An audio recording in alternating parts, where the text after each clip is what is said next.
ओम शांति। आनंद मंगलम।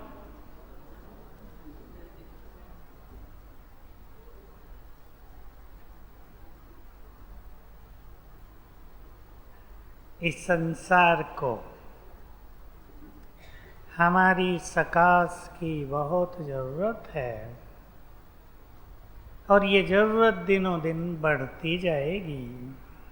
हमारे वाइब्रेशंस, योग की शक्ति, तो हमें अपने को तैयार करना है सबको मदद करने के लिए। संसार में सब कुछ खराब चीज़ें बढ़ती जा रही हैं, दुख शांति बढ़ रही है। लास्ट में मैं सिंगापुर में था। पैसा बहुत, छोटा सा देश सिंगापुर, 40 किलोमीटर लंबा, 20 किलोमीटर चौड़ा, 45 लाख लोग रहते हैं। नीचे तो जगह नहीं बची, ऊपर को जाते हैं रहने। 12 घंटे हर एक को काम करना होता है। अच्छा, ऐसे वैसे नहीं चलता वहाँ कि सरकारी काम है तो चला दो। एक एक घंटा आने जाने में 14 घंटे। उसके बाद स्ट्रेस, दिमाग पर एक प्रेशर। तो पैसा तो मिलता है लेकिन जीवन का सुख ज़्यादा नहीं मिलता। फिर 2 दिन जब खाली होते हैं, सैटरडे संडे, तब घूमते फिरते खूब खाते पीते हैं। मैं देखता था, प्रोग्राम होते थे वहाँ। मैं 3 दिन ही था, 3 दिन में क्लासेस भी कई हुई तो पब्लिक प्रोग्राम भी हुए। एक ही टॉपिक रखते थे कि जो बिजी लाइफ है इसको कैसे एंजॉय करें, इजी बनाएं। क्योंकि 14 घंटा बाहर रहने के बाद जब कोई मनुष्य घर लौटता है, फिर कल उसे जाना है काम पर, तो तनाव से सोता है, तनाव से उठता है। हंस रहे थे लोग जिनको हल्के काम हैं कि जब फ्राइडे आता है ना, लास्ट फ्राइडे पूरा हो रहा है, हमारी खुशी बढ़ने लगती है। 2 दिन खाली हैं अब। और जब संडे शाम होने लगती है तो दबाव फिर बढ़ने लगता है, कल फिर जाना है। हम सबका जीवन बहुत सुंदर है। मैं बहुत चीज़ें याद करता था वहाँ कि मनुष्य चाहे तो अपने जीवन का आनंद ले सकता है। उनको भी हमने यही सिखाने की कोशिश की, मन को हल्का करो तो इस 14 घंटे का भी आप आनंद लेंगे।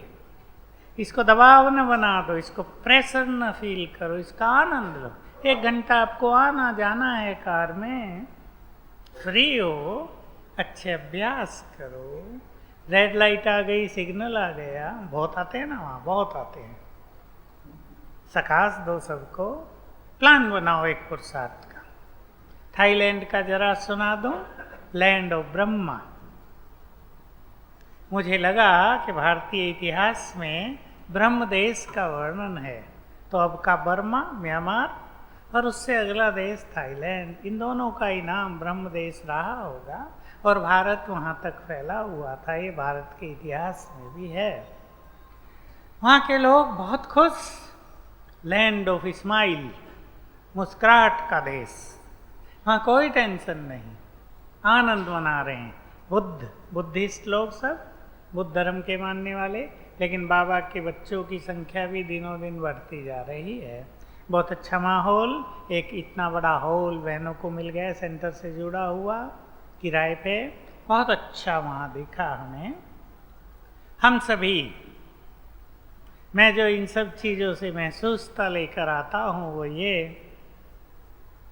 कि हमें इन्हें मदद करनी है, हमें इन्हें चार्ज करना है। हम अपने को इतना शक्तिशाली और योग्य बनाएं कि हम इन्हें वाइब्रेशंस दे सकें। तैयार हैं आप? कई तो तैयार हैं। करेंगी तैयार माताएं अपने को? माताओं से पूछ रहा हूँ, बहुत माताएं आ गई आज। करेंगी तैयार या ग्रस्त? मोह ममता, तेरा मेरा, इनसे ऊपर उठना पड़ता है जब हमें संसार को सकाश देनी है। मैं भी ये लक्ष्य रखता था जब प्रोग्राम होते थे, क्लास होती थी, कि क्लास से भी ज़्यादा महत्व इस समय उस स्थान पर वाइब्रेशंस क्रिएट करने का है। तो मैं जो मेरे साथ थे उनको भी ये सिखाई बाबा की बात, याद होगी आपको। बाबा कहते हैं कहीं भी प्रोग्राम हो सर्च लाइट दो वहाँ, तो आने वालों की संख्या भी बढ़ेगी, आने वालों को जिज्ञासा भी बढ़ेगी कि हमें यहाँ से कुछ सीख कर जाना है। कई जगह मेरा एक बहुत सुंदर टॉपिक चला, यहाँ हम वो नहीं कराते कभी, मेडिटेशन के द्वारा हीलिंग पावर को कैसे बढ़ाएं। उन देशों में इसकी बड़ी महत्ता है। हीलिंग पावर माना रोगों को ठीक करने की शक्ति। तो योग अभ्यास के द्वारा हम रोगों को कैसे ठीक करेंगे, ये प्रोग्राम तो 4-5 हुए, 4-5 लेक्चर इस पे थे। बहुत अच्छा रहता था वो। इस बहाने लोग योग भी सीखते थे और उनकी बीमारियां भी ठीक होने लगी। सब जगह बीमारियां वही बढ़ रही हैं जो यहाँ बढ़ रही हैं। उदाहरण एक दे दूं, एक माता को 2 बच्चे, 1 साल का और 3 साल का, दोनों खाना ही नहीं खाते, दूध भी नहीं पीते। वो हैरान कि ये जी कैसे रहे हैं, अब दुखी। डॉक्टरों की समझ में कुछ आता नहीं, भी क्या करें, कुछ समझ में नहीं आता, सब कुछ तो ठीक ठाक है। ऐसे ऐसे केस जिनका इलाज संसार में कहीं नहीं है, तो वो लोग सब खींच के आ जाते थे प्रोग्राम में कि यहाँ से हमें कुछ इलाज मिल जाएगा। तो मैं आपको यही याद दिलाऊंगा, इस संसार को हमारे वाइब्रेशंस की बहुत ज़रूरत है। हमारे संपूर्ण ब्राह्मण परिवार को भी कुछ शक्तिशाली आत्माओं के वाइब्रेशंस की बहुत ज़रूरत है या नहीं? क्योंकि माया के युद्ध में बहुत आत्माएं फेल हो रही हैं और फेल हो जाएंगी। जिन्होंने जीवन में अच्छा पुरुषार्थ नहीं किया, टाइम वेस्ट किया, बाबा की बातों पे ध्यान नहीं दिया, या सोचते रहे विनाश तो होता नहीं, अपने परिवार में काम धंधों में लग गए, अपने पुरुषार्थ के लिए समय ही नहीं दिया, माया के युद्ध में उन्हें काफ़ी कठिनाई अब से होने लगी है और ये कठिनाई बढ़ती जाएगी। इसलिए सभी बाबा के बच्चे, मैं कहूँगा हमारे इस ग्रुप के जो श्रेष्ठ पुरुषार्थी हैं, बहुत हैं आप में से, मैं कईयों के चेहरे देखकर ही समझता हूँ, बहुत अच्छे अभ्यास में कई रहते हैं। सवेरे शाम आधा आधा घंटा अपना योग विश्व सेवा के लिए समर्पित करेंगे। योग तो करना ही है, इस संकल्प से कि इस योग से विश्व का कल्याण हो, इस योग से सभी के दुख दूर हों, इस योग से सभी के विघ्न नष्ट हों, और हम वाइब्रेशंस फैलाएंगे तो योग अभ्यास में आनंद भी बहुत आएगा और संसार को मदद भी बहुत मिल जाएगी। तैयार है ना शांतिवन वाले? शांतिवन वालों को ये काम ज़्यादा करना है और इसके लिए ज़रूरी होता है अपने को और चीज़ों से डिटैच रखना। क्योंकि किसी भी बड़े संगठन में, हमारा तो बहुत बड़ा संगठन है ना, शायद ही किसी का ऐसा संगठन होता हो। नौकरी करने वाले तो हजारों हो सकते हैं किसी कंपनी में, किसी ऑफिस में, पर इस तरह समर्पित जीवन जीने वाले, पवित्र जीवन जीने वाले बहुत शायद होंगे ही नहीं, कहीं बहुत क्या कहूँ, कहीं हैं ही नहीं। तो हमें ये लक्ष्य बनाना है कि बहुत सारी बातों से डिटैच, साक्षी दृष्टा, जो हो रहा है वही सत्य है। जो हो रहा है वही हो रहा है जो कल पहले हुआ था। कल परसों मुरली भी चल चुकी है, शायद कल ही थी, परसों ड्रामा पर। और रोज रोज कल्याण किनका होता है? जो याद में रहते। कितनी सुंदर प्रेरक बात। वही बात बाबा भिन्न भिन्न ढंग से एक बहुत पावरफुल ढंग से हमें सुनाते हैं। और आज हम चर्चा करेंगे दूसरी बात पर कल की। हम सभी अपना दैवी स्वराज्य स्थापित कर रहे हैं, इसको कोई रोक नहीं सकता। गॉडली प्लान है ये। इसके पीछे ईश्वरीय शक्तियां काम कर रही हैं। हम सब बाबा के मददगार हैं इस महान कार्य में ही। उससे जुड़ी हुई मुरली आज भी थी। हम अपना राज स्थापित कर रहे हैं। भारत और विश्व में शांति पवित्रता स्थापित हो रही है।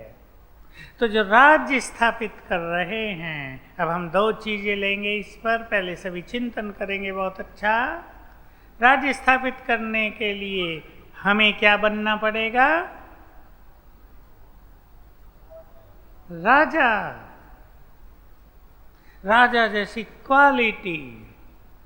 आप में से बहुतों ने चंद्रगुप्त की सीरियल की कुछ एपिसोड देखे होंगे। बहुत सुंदर चला, मैं तो सारे देख नहीं सका, थोड़े थोड़े किसी ने दिखाए। चाणक्य चंद्रगुप्त को क्या बना रहा था? सम्राट।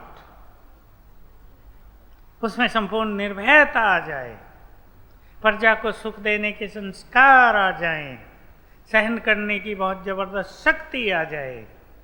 राज्य स्थापित करने में सब कुछ नष्ट भी हो सकता है, उसके लिए भी तैयार। सब कुछ कुर्बान करना पड़े, करें। महात्मा गांधी ने भी आंदोलन चलाया, अनेक कष्ट हुए, सहन करने के लिए सब तैयार रहे या नहीं? लोगों को जेलों में डाल दिया गया, कष्ट दिया, पुलिस ने पीटा, किसी को काला पानी भेज दिया, परिवार के परिवार नष्ट हो गए, लेकिन रुके नहीं। ये शक्ति, बहुत ज़्यादा बोल्डनेस, शक्ति और बहुत ज़्यादा सहनशीलता, कुर्बानी का संकल्प, यह राजाई संस्कार।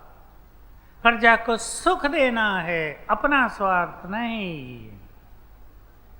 अपना स्वार्थ नहीं, सबको सुखी करना है। देख रही हैं माताएं कि पता नहीं ये क्या कहा जा रहा है? समझ में आ रहा है? जिसको राजा बनना है उसको सुख देने के संस्कार धारण करने पड़ेंगे। हमारा राजयोग, राज करने की ट्रेनिंग है। बाबा ने बहुत बातें सिखा दी। अगर आप उनको राजाई से जोड़कर देखो, निस्वार्थ भाव, निर्दोष दृष्टि, दोनों के पीछे राजाई संस्कार छुपे हैं। निस्वार्थ, स्वार्थी सेवाओं में भी विघ्न डालता है। जिन्होंने आप में से इतिहास पढ़ा हो, न पढ़ा हो तो मैं बता देता हूँ। राजवंश तब नष्ट हो गए जब उनका राजा आलसी हो गया, प्रजा की ओर ध्यान नहीं दिया, विषय वासनाओं में, शराब पीने में मस्त रहने लगा, कोई ध्यान नहीं दूसरों की ओर, न सेना की ओर, न प्रजा की ओर। तब राजवंश नष्ट हो गए।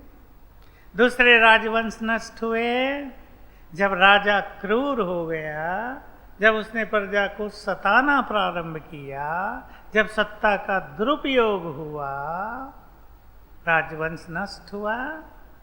यही चीज बाबा हमें यहाँ सिखाते हैं। विषय वासनाओं से तो दूर हमें ले ही गए बाबा, पवित्र जीवन दे दिया। लेकिन सत्ता का दुरुपयोग नहीं। सेवा के लिए सत्ता मिलती है, दूसरों को सुख देने के लिए सत्ता मिलती है, नहीं तो सत्ता चली जाती है। या सत्ता का सुख नहीं मिलता, सत्ता लोगों को टेंशन में ले आती है, कोई भी जिम्मेदारी उन्हें परेशान करने लगती है। निमित्त भाव धारण कर लें और ये बात बहुत अच्छी तरह जान लें। बाबा की अनेक मुरलियों का सार, हमारी स्थिति श्रेष्ठ होगी तो हमारा कारोबार स्वतः ही सहज निर्विघ्न रूप से चलता रहेगा।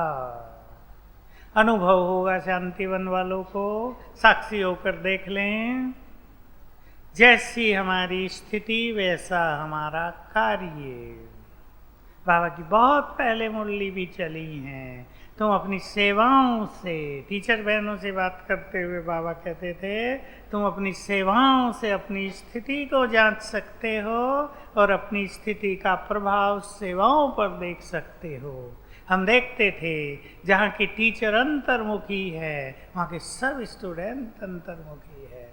जहाँ की टीचर अमृत वेले उठ के योग अच्छा करती है, सब स्टूडेंट्स भी योग अच्छा करते हैं। जहाँ की टीचर खुद क्लास मिस करती है तो उन्हें क्लास के लिए भी सबको रोज़ बुलाना पड़ता है, डांटना पड़ता है, आते नहीं हो क्लास में।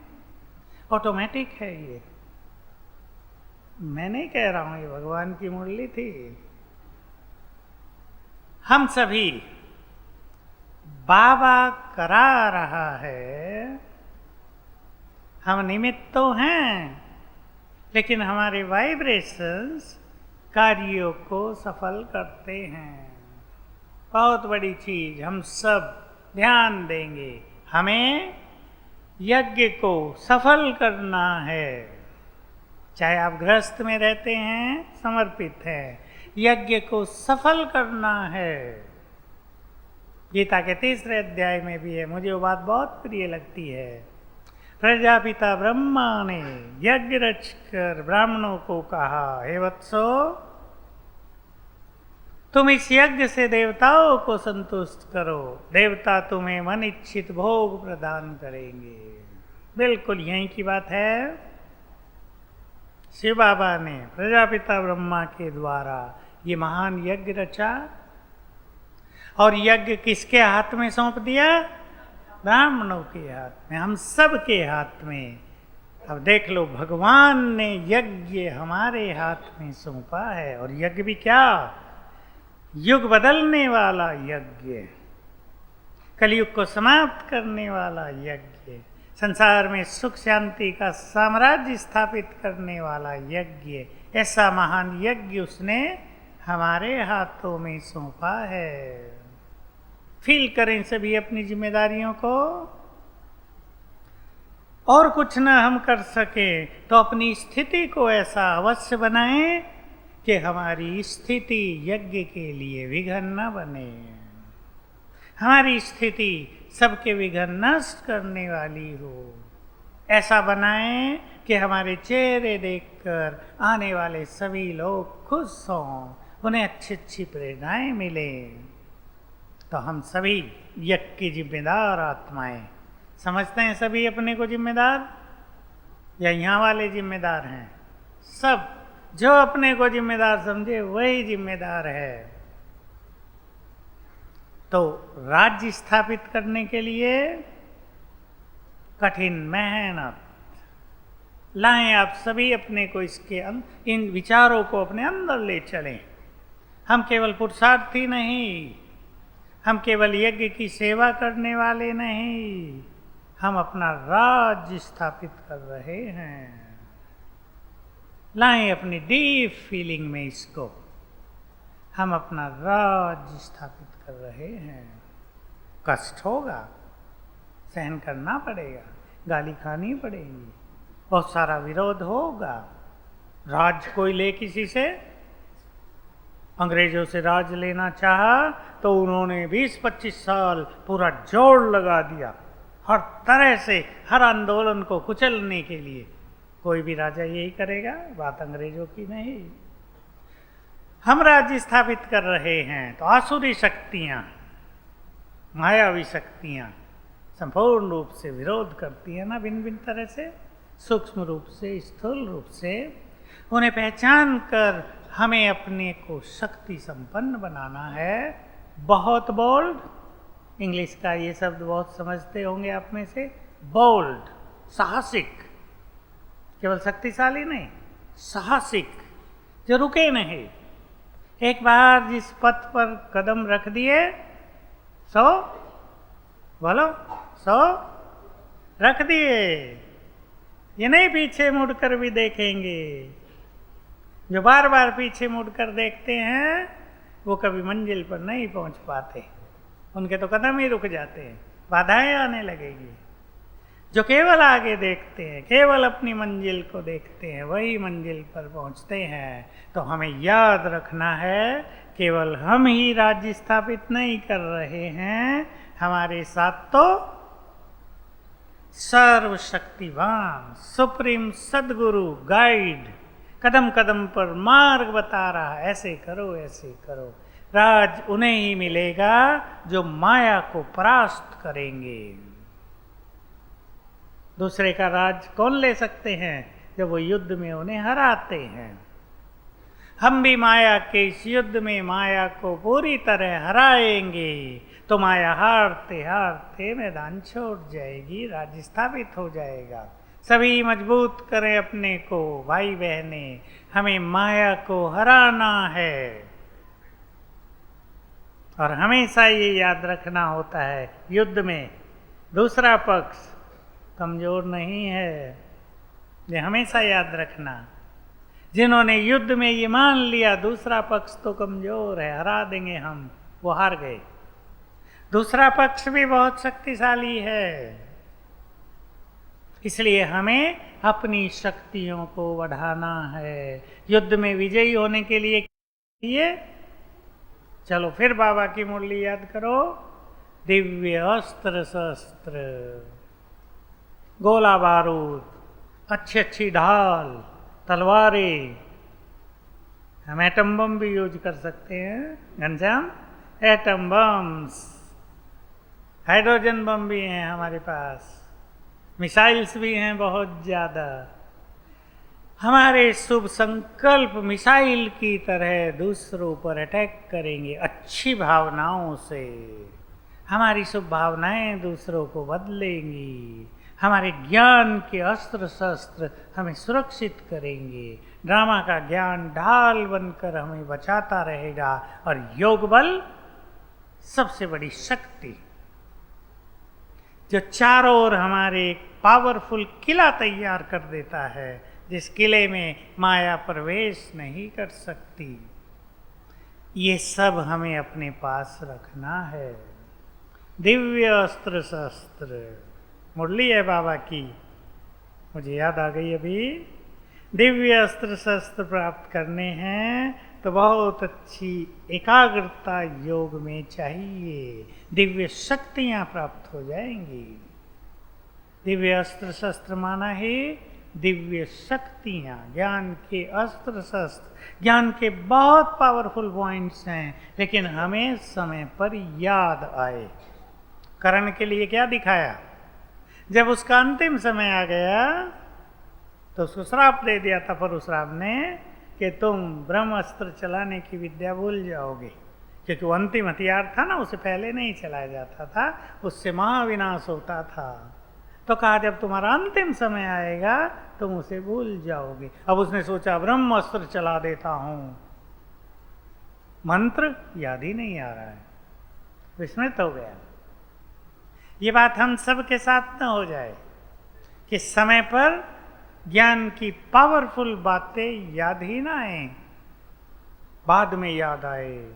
ये याद आता तो कितना अच्छा होता। इसलिए बहुत जरूरी है सभी अपने पास, मैं बहुत बार ये बात कह चुका हूं, कम से कम 16, मैं 25 कहता था, अभी कम कर देता हूं थोड़ी, 16 पावरफुल पॉइंट्स रखें अलग से लिख के। छोटी डायरी मिलती है ना आजकल, वो 4-5-6 इंच की, एक पेज पे एक पॉइंट लिखो। उन्हें पढ़ते रहो, याद आएंगी, याद आएंगी। जब जब हम याद करेंगे, मुझे याद है शांतिवन का संपूर्ण वो सीन, कुछ झंझट हुआ था, अव्यक्त बाबा आए थे और बाबा ने कहा था बेफिक्र बादशाह, टेंशन फ्री। आ गया याद? टेंशन फ्री, सारी टेंशन बाप को दे दो, बेफिक्र बादशाह बन जाओ। मेरे साथ भी एक घटना हो गई इस यात्रा में। थाईलैंड से सिंगापुर जा रहा था प्लेन। सिंगापुर में बादल और बारिश हो रही थी, चक्कर लगा के 5-7 मिनट प्लेन वापस पहुंच गया। हम पहुंच गए मलेशिया। हम देखे मलेशिया में हम आ गए, हमने गलत प्लेन तो नहीं पकड़ लिया? तो गलत तो वहाँ बैठ नहीं सकते, वहाँ तो चेकिंग बहुत होती है। मैंने पूछा, वो थाई भाषा बोलते थे और इंग्लिश भी ऐसी थी, समझ में नहीं आती थी। कहा मौसम खराब था, हो गए। हमें पता नहीं वहाँ कितनी देर रुकना पड़ेगा। तो मुझे याद आया तुरंत, कोई चिंता नहीं, फिकर सारे बाप को देकर फकुर ले लो। तुरंत याद आ गया कौन हमारा साथी है। फिर मैंने 3 घंटे हम वहाँ रहे तो अच्छे अच्छे अभ्यास कर लिए। 3 घंटे क्यों वेस्ट किए जाएं, बहुत लंबा समय है। ये तो पता नहीं था कितने घंटे बीतेंगे, शायद रात भी बीत सकती है वहाँ। तो समय सुंदर बीत गया, मन एकदम आनंदित हो गया। जब 11 बजे हम पहुँचे सिंगापुर तो मैं बहुत फ्रेश था। ऐसा नहीं था कि थक गए, कब के चले हुए, 2 बजे चले थे, 4 बजे तो पहुँच जाना था, पहुँच रहे 11 बजे। बिल्कुल नहीं, ये हम सबको सीखनी है कला। जो चीज़ें हमारे वश में नहीं हैं उन्हें स्वीकार करके उस टाइम का सदुपयोग कर लेना चाहिए। कई लोग क्या होते हैं, कुछ भी ऐसा वैसा हो जाए, टेंशन में फटाफट परेशान। वहाँ मैं देख रहा था सबको परेशान, क्या हो गया आज, ये पता नहीं कब चलेंगे, क्योंकि वो किसी के हाथ में होता ही नहीं। उधर वाला एयर ट्रैफिक कंट्रोलर वो और परमिशन देगा, अब आ सकते हो, खाली है सब। इधर वाले चलने के लिए परमिशन देंगे, कभी इधर वाले दे रहे तो उधर वाले मना कर रहे हैं, बहुत समय बीत सकता है। तो हमें समय को ठीक ठीक यूज कर लेना चाहिए। और 16 पॉइंट सब लिखेंगे अपने पास। चिंता न करो, मैं बैठा हूं।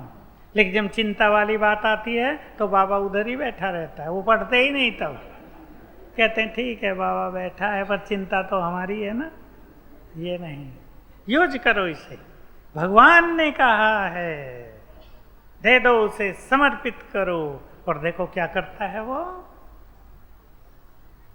उसकी शक्तियों से बाहर कुछ भी नहीं है, लेकिन हमारी समर्पणता में कमी हो जाती है, हमारे विश्वास में कमी हो जाती है, तो ये सब गड़बड़ होती है। तो ये सब हमारे दिव्य अस्त्र शस्त्र हमें अपने पास रखने हैं, लेकिन साथ में हमें स्वयं को राजा भी बनाना है। राजा माना जो सिंहासन पर बैठता है, सिंहासन माना सिंह का आसन, शेर का आसन। राजा वही बनेंगे जो शेर समान पावरफुल बनेंगे। जैसे शेर जंगल में अकेला होते हुए निर्भय होकर घूमता है, उसे पता है मैं यहाँ हूँ तो आसपास कोई आएगा ही नहीं, पता है ना उसे। हमें भी पता हो, हम अगर मास्टर सर्वशक्तिवान बनकर रहते हैं तो कुछ आएगा ही नहीं हम तक, छाया ही नहीं आएगी, न माया की न परिस्थितियों की। और अगर परिस्थिति आ भी गई तो हार खाकर वापस चली जाएंगी। हमें शेर समान राजा, शक्तिशाली, इसके लिए कौन सा अभ्यास? मैं मास्टर सर्वशक्तिवान हूँ, इसको बहुत गहरी फीलिंग में लाना है। ईश्वरीय शक्तियों से संपन्न हूँ। दूसरा अभ्यास, बाबा से योग अभ्यास द्वारा शक्तियां प्राप्त करना। तीसरा अभ्यास, इस पर भी गौर करना है सबको।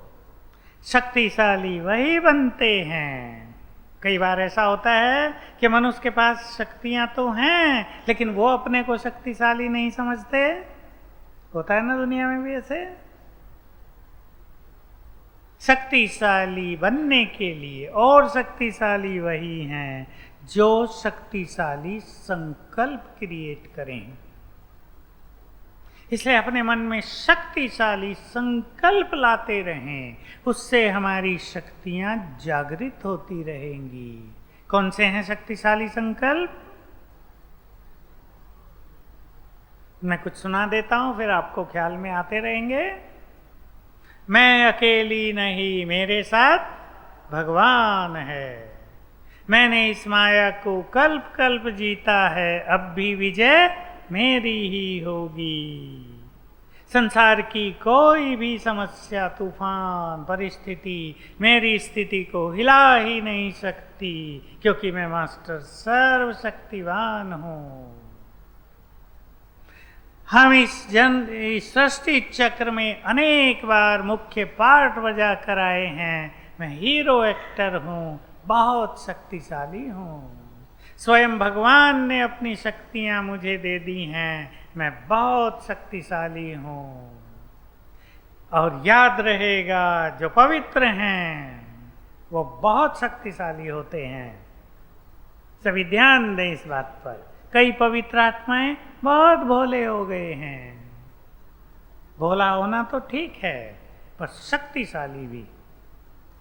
तो पवित्र आत्माएं ही शक्तिशाली हैं।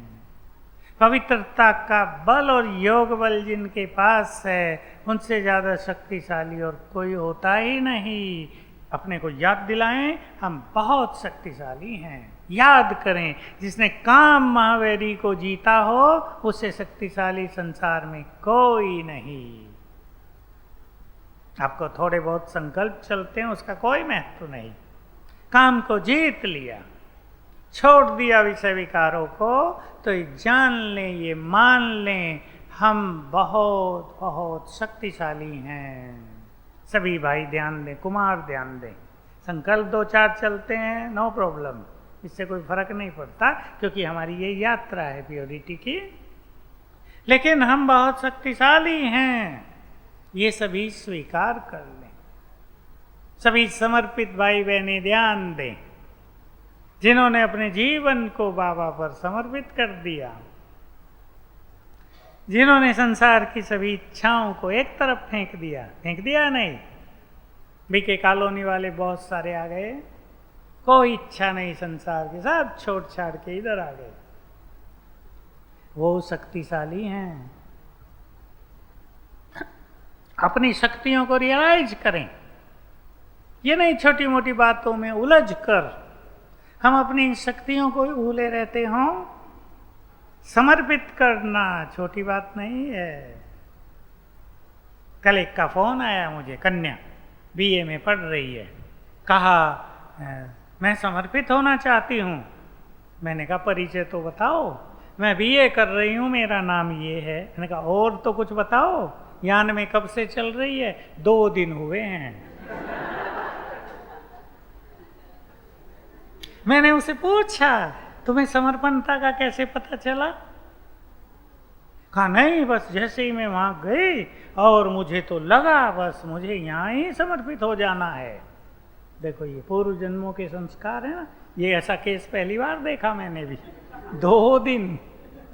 मैंने कहा अभी 7 दिन का कोर्स तो पूरा करो, योग सीखो, अपना बीए भी पूरा कर लो, फिर सेवा करना, बहनों के साथ रहना, हो जाना समर्पित। मैं जानता हूँ वो समर्पित होगी ही, क्योंकि वो पूर्व जन्म की समर्पित आत्मा कोई है, जिसको 2 दिन बस आते ही लगा क्यों यहीं रहना है मुझे। तो ये शक्तिशाली आत्माओं की पहचान है, जो संसार की सभी इच्छाओं को त्याग दे, जो विषय वासनाओं से किनारा कर ले, और भी जो कर्मेंद्रियों के रसों पर विजय प्राप्त कर ले। ये सब आत्माएं बहुत शक्तिशाली होती हैं। तो हम सब शक्तिशाली हैं, स्वीकार कर लें सभी। राजा बनना है। राजा के लिए मैं हमेशा 3 क्वालिटी सार में सुनाता हूँ। बहुत शक्तिशाली, बहुत बुद्धिमान, धैर्यवत, बहुत चरित्रवान अर्थात पवित्र। बुद्धिमान के साथ अगर व्यक्ति धैर्यवत भी है तो वो अपनी बुद्धि का बहुत अच्छा प्रयोग कर लेता है, उसके निर्णय संपूर्ण होते हैं, कल्याणकारी होते हैं। कोई व्यक्ति बुद्धिमान तो बहुत ऊपर जल्दी कर दे तो निर्णय गलत हो सकते हैं। तो हम यहाँ बाबा से दिव्य बुद्धि भी प्राप्त कर रहे हैं, पवित्रता के बल से बहुत चरित्रवान बन रहे हैं। सहज रूप से सभी याद रखेंगे, जो जितने पवित्र वो उतने ही चरित्रवान। जो मैं आपको कह रहा था, राजाओं ने राजाई तब गंवा दी, राजवंश नष्ट हुए जब वो चरित्रहीन हो गए। मौर्य वंश बहुत शक्तिशाली, चंद्रगुप्त मौर्य शुरू हुआ, अशोक सम्राट उसी के हैं, 7 पीढ़ी चली, 7वां बस विदेशी जो आने लगे वहाँ उनमें अटकने लगा, विषय वासनाओं की ओर चलने लगे, प्रजा पर ध्यान देना कम हो गया और आखिर उसी के सेनापति ने उसको सिंहासन पे ही मारा और सत्ता दूसरे वंश के हाथ में आ गई, क्योंकि सारी प्रजा और सारी सेना उसके विरुद्ध हो गई थी, किसी ने उसको साथ नहीं दिया, उसके अंगरक्षक भी छोड़ के भाग गए। बहुत चरित्रवान बनना, जो यहाँ चरित्रवान होंगे चारों युग उनके चरित्र से लोग प्रेरणाएं लिया करेंगे। और चरित्र अर्थात प्योरिटी, चरित्र अर्थात सुख देना, चरित्र अर्थात शुभ भावनाएं रखना, श्रेष्ठ चरित्रवान अर्थात अच्छे कर्म करना। तीनों पर हम ध्यान देंगे, तीनों बाबा यहाँ हमें दे रहे हैं। और फाइनल चीज जिसके अभ्यास से हम इस स्थिति को प्राप्त करेंगे वो है स्वराज्य अधिकारी। स्वराज्य अधिकारी बहुत अभ्यास चाहिए। मैं आत्मा शक्तिशाली, मास्टर सर्वशक्तिवान, मस्तक मेरा सिंहासन, मैं इस सिंहासन पर विराजमान, मन बुद्धि की मालिक, संस्कारों की मालिक, कर्मेंद्रियों की मालिक, इस देह से अलग। ये बहुत अभ्यास चाहिए, थोड़े दिन में इससे काम नहीं चलता, सालों साल अभ्यास करना पड़ेगा तो मन बुद्धि संस्कार हमारे अधीन हो जाएंगे। सबने मुरलियाँ सुनी हैं, हमारी 2 सूक्ष्म शक्तियाँ मन बुद्धि, कर्मचारी ये सब संस्कार कर्मेंद्रियाँ, और कभी बाबा ने कहा मंत्री मन और बुद्धि मुख्यमंत्री और राजा आत्मा। तो राजा के कंट्रोल में रहेंगे ये मुख्य कार्यकर्ता कर्मेंद्री भी, मन और बुद्धि मंत्री भी। लेकिन राजा बनना पड़ेगा, सिंहासन पर बैठना पड़ेगा। सभी ने सुनाई है, जो अकाल तख्त पर बैठेंगे वही राज तख्त पर बैठेंगे। तो अब हम ये अभ्यास करेंगे बहुत अच्छा, और इस नशे में स्वयं को रखेंगे। हम अपना राज्य स्थापित कर रहे हैं। जरा इस पर गहराई से चिंतन करना। हम जानते हैं सबके अंदर ये बात नहीं जाती है। कई तो सोचते हैं हमें क्या लेना देना, हम तो सतयुग में जाएंगे, जिसको राजा बनना हो वो दिमाग मारे इन सब चीज़ों में, हमें क्या करना है। नई टेंशन लेके हम क्यों अपनी सुख शांति नष्ट करें, कई ये भी सोच सकते हैं। लेकिन जो राजा बनने वाले हैं उनको तो ये फीलिंग अवश्य लानी है, हम अपना राज्य स्थापित कर रहे हैं योग बल से, श्रीमत पर चलकर। और ये अभ्यास अब बहुत करेंगे, सभी बहुत अच्छी तपस्या करेंगे, भूलेंगे नहीं। बहुत ज़रूरत है संसार को हमारी। और इस विनाश काल में जहाँ जहाँ पवित्र आत्माएं और शक्तिशाली आत्माएं उपस्थित होंगी, वहाँ की अनेक आत्माएं सुरक्षित हो जाएंगी। मैं बहुतों को ये उत्तर दिया करता हूँ, विदेशी बहुत और भारत वाले बहुत एक संकल्प लेकर जीते हैं कि जब विनाश होगा हम मधुवन में भाग आएंगे। अब कोई मधुवन जा सकता है? सारी सड़कें टूट जाएं? क्यों ना हम ऐसा सोचें, जहां हम होंगे वहीं बाबा होगा, जहां हम और बाबा होंगे वही मधुबन कहलाएगा, और जहां हम होंगे वहां अनेक आत्माएं सुरक्षित हो जाएंगी।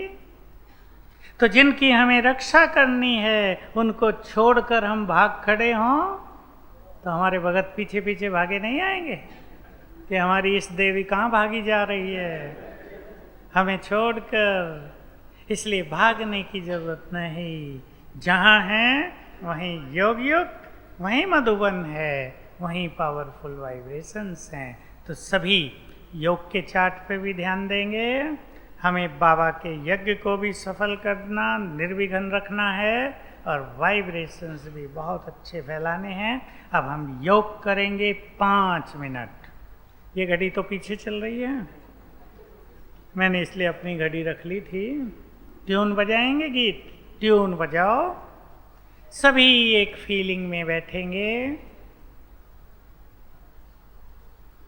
मैं लाइट हाउस फरिश्ता हूँ। मैं ये संकल्प आपको रिपीट करूंगा 2-3 बार। अपने स्वरूप को देखें, मेरे अंग अंग से, आत्मा से भी और शरीर के अंग अंग से भी लाइट माइट की किरणें फैल रही हैं, गोल्डन किरणें, बहुत सुंदर।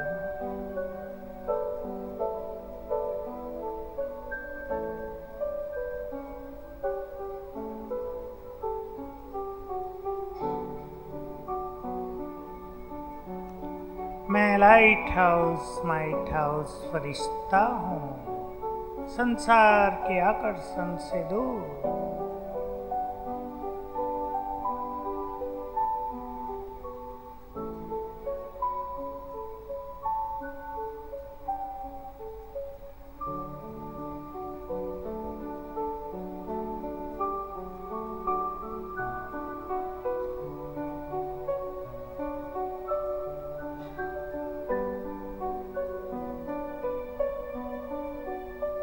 आत्मा इस देह से निकलकर अब चली अपने धाम, परम धाम में, जहाँ ज्ञान सूर्य की तेजस्वी किरणें चारों ओर फैल रही हैं।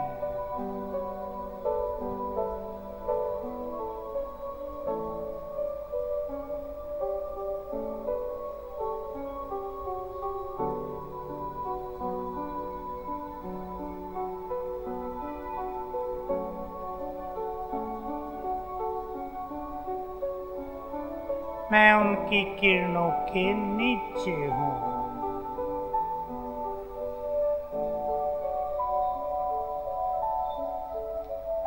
उनकी किरणें मुझ में समाकर नीचे संसार में फैल रही है।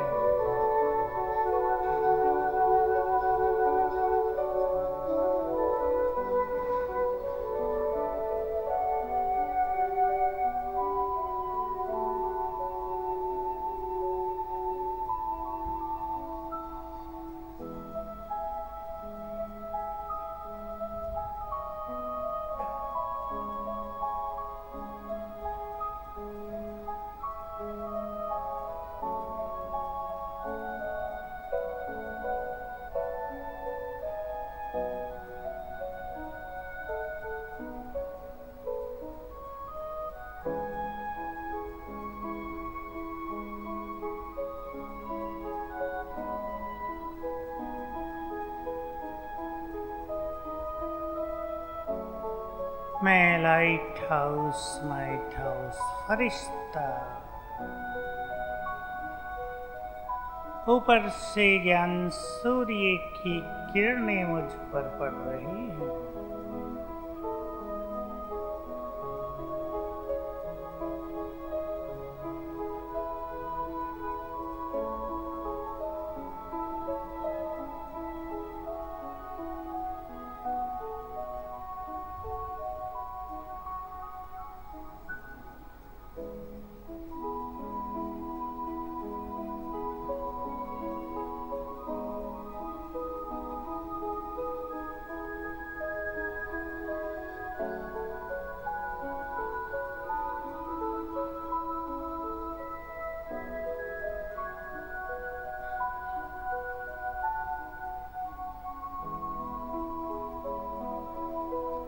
ओम शांति।